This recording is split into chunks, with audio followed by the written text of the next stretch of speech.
elephant in the room, what a lot of Western climate diplomats tell me is that leaders like yourself also carry a responsibility. Why are vulnerable countries still so debt-stricken? Why is there still corruption? What is your response to that? You really want me to answer you? I do. Okay. Why is it that every time we talk about countries from the South, the first allegation is corruption? Last time I checked, in the USA and the UK and Europe, they're riddled with corruption, but nobody says that they're not capable of achieving their objectives because of corruption. Mottley just called out the West and Caribbean corruption in Jamaica, Cuba. I tell you, no one saw this coming. Hey everyone, welcome back to AfriVlog. Today, we are diving into something serious, powerful, and long overdue. Barbados Prime Minister Mottley. Mottley is the 8th Prime Minister of Barbados. She became the first woman to occupy the high office following the general elections of May 24, 2018. Prime Minister Mottley has campaigned extensively for climate action and debt sustainability in middle-income countries and small states. In 2021, she was awarded the Champions of the Earth Award for her leadership. In this video, she just gave a speech that has me clapping from the start to finish, and you need to hear this, how she confronted corruption in the Caribbean countries, but she didn't stop there. She went straight for the jugular, the Western nations that profit from their problems while pretending to be the solution. Let's watch this clip. I will be back. Why is it that we're not talking about the fact that these countries became independent, having allowed those countries that colonized them to extract significant portions of their wealth, such that we had no proper housing, no proper education, no proper healthcare systems, no proper legal systems, no proper across the whole stream, and certainly nothing to do with building social capital like community development and cultural enterprises. And what has happened is therefore that we have spent the time since independence trying to give our people what the global north has taken for granted and has supported by the extrication of centuries of wealth to give their people out of our blood, sweat and tears. Now, when our blood, sweat and tears finances the Industrial Revolution, and the Industrial Revolution then causes the climate crisis, and then I have to pay for the consequences of the climate crisis because of the Industrial Revolution financed by our blood, sweat and tears, then I think they have no moral authority to tell me anything about the financing of the climate or about why we don't have enough. Is it anger over this that fuels your energy? Anger? Absolutely not. Unfairness, lack of justice. They're not angry. I'm just disappointed that humankind still wants to believe that there's one world for a set of people and another world for another set. Who sees us and who hears us? We continue to be confronted by problems of blacklisting, which pale into insignificance when compared to climate change, but which destroy our financial sector. The illicit flow of weapons, such that the ease with which people can go into public spaces and shoot and kill others is now regarded as just another item on the news because we promote profit in the manufacture and trade of guns and weapons, of non-communicable diseases that strike down our people in the most insidious of ways because we allow diets that promote the prosperity of a few multinational corporations to become the norm of the day with the food that we eat and the lives that we live. And in the case within our own community, Belize and Guyana continue to face challenges to their territorial integrity. I suppose people feel that because we have talked so long about Belize and Guyana and Cuba, that we can continue to talk about climate change and these other things, and that it is okay for it to be another tick on a UN General Assembly speech. These are all threats to our stability, to the people's stability in our lands. But you know, since last we met, there are other instances and circumstances, not of our making, that may yet destabilize us. And we say it over and over, but we ask who is listening. And you know, we don't come with tales of war only. The Caribbean has produced excellence. It really has. Nobel laureates, sportsmen who have excelled and are the best in the world of their type, artists, the best in the world of their type, leaders who have inspired previous generations and current generations. We don't come here as a proud people asking for handouts. We don't want and will not be mendicant. What we want, no, what we need is fiscal and policy space. Fiscal and policy space to achieve sustainable development, to be nimble, to adapt, and to innovate in ways that allow us to be true and faithful to the task of bringing prosperity to our people, or as in the theme of this General Assembly, to eradicate poverty, to educate our people, to include all such that there's not some outside and some inside. We want an international order equally that recognizes that there must be different policy prescriptions to suit the circumstances that we all have. And we can still be friends, small and large, north and south, Christian, Hindu, Muslim, all different races, all genders. An equitable and just international order that is truly built on the principles of justice and fairness for all and not just for some. A United Nations that recognizes that as 74 years old, we must be able to have difficult conversations as mature people and solve them. Many in the developing world were persuaded or required to abandon policies that were designed for the majority of our population to be transformed. And those policies were fashioned to adopt a consensus that was settled in Washington, D.C. and named thereafter. And that ultimately, regrettably, was about the consolidation of wealth in the hands of a very few. That's why we have seen the growing inequality that we have seen in the world over the last few decades. That is why too many people over the world have become cynical about governments and about the benefits that they can bring to them. The fueling of the greed of a few threatens to undermine what little gains we have made since independence. And we judge ourselves harshly because independence is a recent phenomenon for us.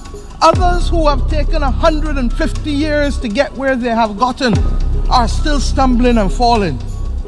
And you want to judge those who have had less than 50 or 60 years to operate in a world that has not been made in their image and that does not reflect their interests. This is the fate, my friends, of simply too many. And Mr. President, despite our small size, the 14 countries of the Caribbean community have been able to play leadership roles of international import.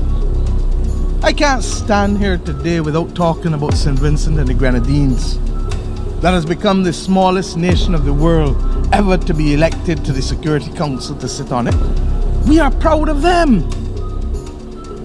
In addition, and I want to speak to this, because when CARICOM was confronted with the unfolding situation in Venezuela, I accompanied the then chairman of CARICOM, the Prime Minister of St. Kitts and Nevis, as well as the Prime Minister of Trinidad and Tobago, to meet in this building with the UN Secretary General in January of this year. And we met with many delegations, and some said we were wasting our time, and some said the time for talk was already over. And we said then, as we say almost 9 months later, the time for dialogue, the time for talk, my friends, can never be over in a world that wants peace and prosperity.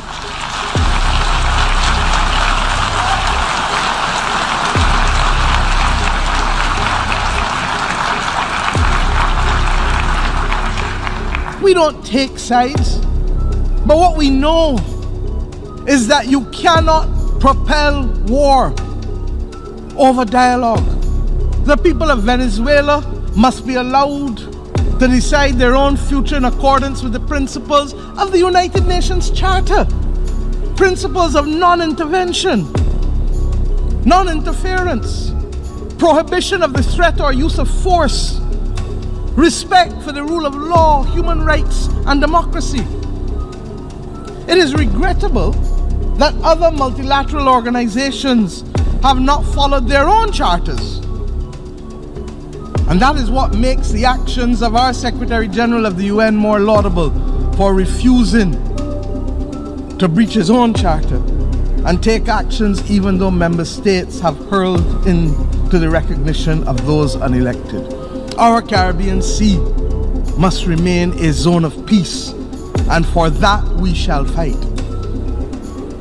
Mr. President, I speak plainly and without fear, because from independence, Barbados' foreign policy has been premised on the simple principle of friends of all, satellites of none.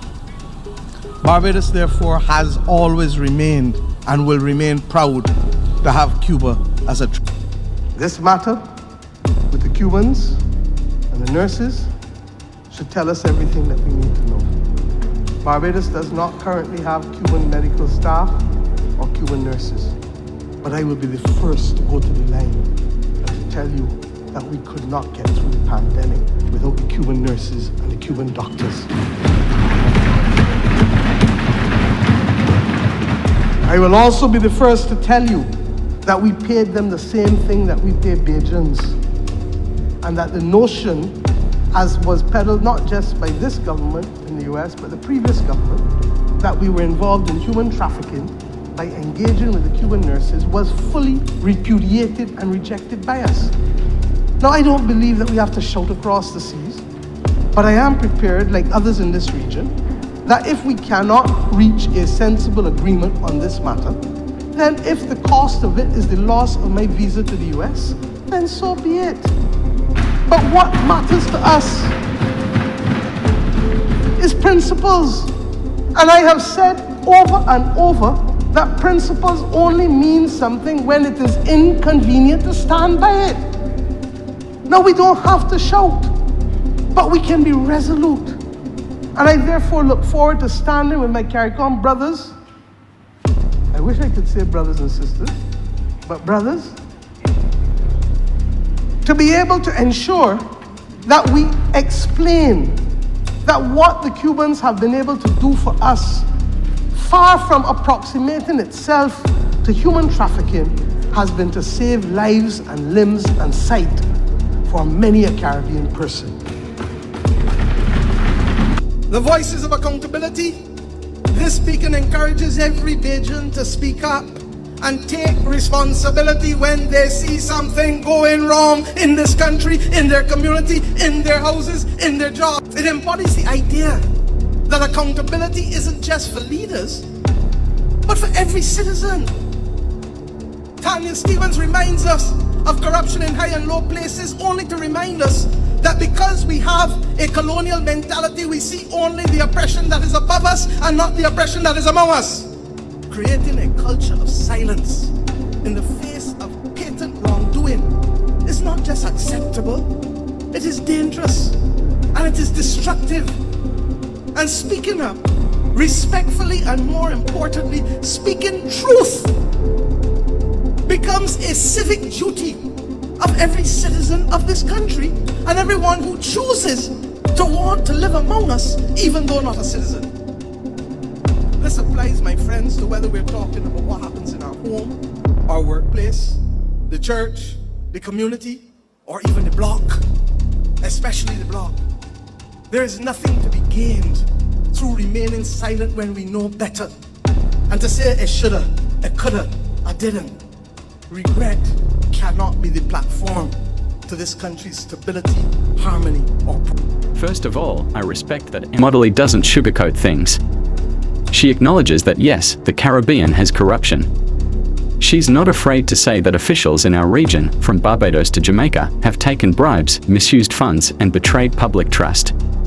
But here's the difference, she's actually doing something about it. From reforming procurement systems to pushing digital governance in Barbados, she's walking the walk. That's leadership. Owning our flaws without letting outsiders define us by them. Mottley asks the hard question.